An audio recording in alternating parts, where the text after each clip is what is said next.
The streetlights flickered on one by one as dusk settled over Maple Ridge, a small town where the nights were quiet and the sidewalks cracked just enough to tell a story of their own. Kids played basketball on faded asphalt. Dogs barked behind chain-link fences.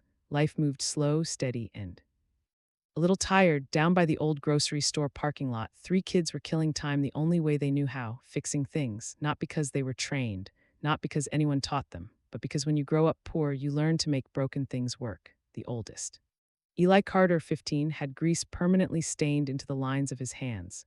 His younger brother, Mason, 11, was small but clever, the type to solve mechanical puzzles before he could tie his shoes. And then there was Noah, 10, the neighbor kid who followed them like a shadow. Eager and loyal, they weren't troublemakers. Just three boys doing their best to survive in a neighborhood where jobs were scarce, money was tight, and dreams felt a little too expensive. That night, as they kicked around a wrench and argued about the world's most important debate, who would win, Batman or Iron Man, a loud rumble shook the ground beneath them. A motorcycle rolled into the empty lot, chrome shining, headlight glowing, engine growling like a lion waking up. The boys froze. Bikers didn't usually stop here, at least not the kind who looked like him. Man on the bike swung one leg over and stood tall, built like a tank, bald head shining under the streetlight, black vest covered in patches that looked older than the boys combined. He wasn't just a biker. He was a Hell's Angel, and he wasn't alone. His bike sputtered, coughed, died. He stared at the engine, exhaling sharply. Not tonight, he muttered. The boys stared. Noah whispered, "Dude, that's one of them." Mason whispered back, "You think he'll kill us if we talk to him?" Eli elbowed both. "He's not gonna kill anybody. He's just stuck," the biker removed his gloves, frustration written across his face. Eli inhaled. It was now or never. He stepped forward cautiously. Sir, your engine sounds like it's not getting fuel." The biker turned, eyes sharp, arms tattooed, presence intimidating, but he didn't look angry, just surprised. "You know about fuel injection, kid?" he asked. Eli shrugged. "I know when something's coughing like my uncle on a bad day." A laugh escaped the biker, not forced, not mocking, but real. He stepped aside. "You want to take a look?" Mason and Noah practically tripped over each other, running closer. Eli knelt beside the massive machine, adjusting the small flashlight he kept in his pocket. "Your intake hose is cracked," he muttered. "Air's leaking out. Fuel's not mixing right." The biker blinked. "You spotted that in 20 seconds?" Eli shrugged again. "Engines talk, you just listen." The biker watched in amazement as the three boys worked together, handing tools, tightening bolts, patching leaks with tape they scavenged from Eli's backpack. Their teamwork was flawless. After 10 minutes, Eli stepped back. "Try it now." The biker turned the key. "Are you mmmmmmmmmmmm?" The Harley roared back to life, loud and proud. The biker grinned. Man hearing a heartbeat after thinking it was gone. "You three are geniuses," he said. Mason puffed his chest. "We're just bored." The biker reached for his wallet. "How much for the fix?" Eli immediately held up his hands. "No, sir, we don't take money for helping." The biker blinked.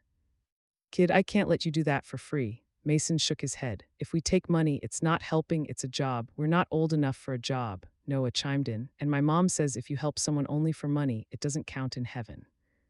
The biker stared at them, three kids in thin shirts, shoes torn, faces smudged with dirt, every sign of poverty possible, yet they refused payment. The biker's chest tightened. "What's your name, kid?" he asked Eli. "Eli Carter. This your crew?" "Yeah, this is my brother Mason, and that's Noah." The biker nodded slowly, thoughtfully.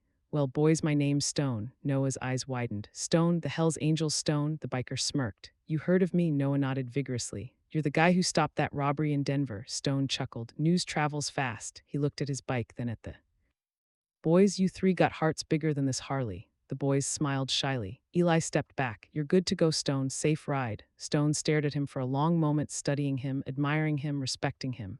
Then he said something none of them expected. "You boys stay right here tomorrow at 4. I want to thank you properly." Eli shook his head instantly. "You don't gotta thank us." Stone smiled. "Yes, I do." He revved the engine, nodded once more, and roared out of the parking lot, leaving the boys in a cloud of exhaust and excitement. Noah screamed. "Dude, we fixed a HELLS Angel S bike." Mason added, "I'm never washing this hand again." Eli simply smiled. Stone was gone, but something about the way he said tomorrow stuck with them. Something big was coming, they just didn't know how big. The next day, Maple Ridge buzzed with rumors.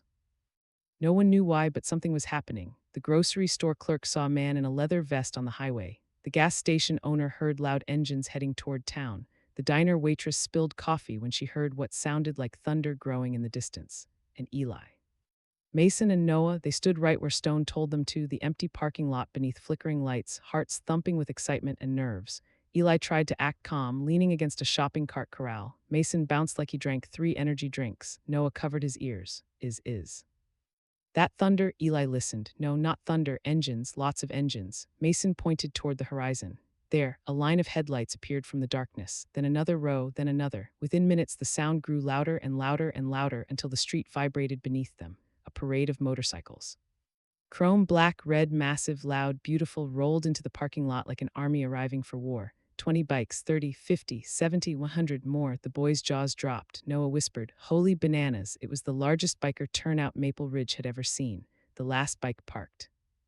Engines fell silent, and then from the center of the pack, Stone stepped forward, wearing the same leather vest from last night, only today it had something new on the back, a fresh patch. "Honor crew for those who deserve it." He shouted, "Eli Carter, Mason, Noah." The boys froze. 100 bikers stared. Stone's voice softened as he approached them. "You three helped a stranger for nothing. You refused payment. You showed kindness most grown men don't." He turned to the crowd. "Brothers, tell these boys what we think of that." The entire biker pack roared. As one, respect. Eli's heart pounded. Noah nearly fainted. Stone knelt so he was eye level with the boys. "Last night you fixed my bike, but you fixed something else too." Mason blinked. "What?" Stone placed a heavy hand on Eli's shoulder. "My faith in people." Then Stone stood, snapping his fingers. "Bring them forward." 3 bikers rolled out 3 brand new refurbished bicycles. Shiny metal, thick tires, leather seats, each with a small engraved plate to the boys who helped an angel. Mason gasped so loud it echoed. "No way, no way," Stone smiled. "That's not all." Another biker stepped forward, holding grocery bags, then another with backpacks, then another with toolkits, then another with boxes labeled shoes, brand new. Eli felt his throat tighten. "Stone, we can't take all this." Stone shook his head. "You're not taking it, we're giving it. You earned it." Eli blinked away tears he didn't want anyone to see. Stone wasn't done. He signaled again. 3 more bikers came forward, this time carrying envelopes. "We know things are hard here," Stone said. "So each of you and your families are getting." He handed Eli the first envelope. 6 months worth of groceries, fully paid. Mason covered his mouth. Noah cried openly. But Stone had one more surprise. He lifted a small patch, black and white, with a winged wrench symbol. "This is a one-of-a-kind honor," he said. "We only give them to people who uphold our values." He handed the patch to Eli. "You boys are now honor mechanics of the Hells Angels Colorado chapter."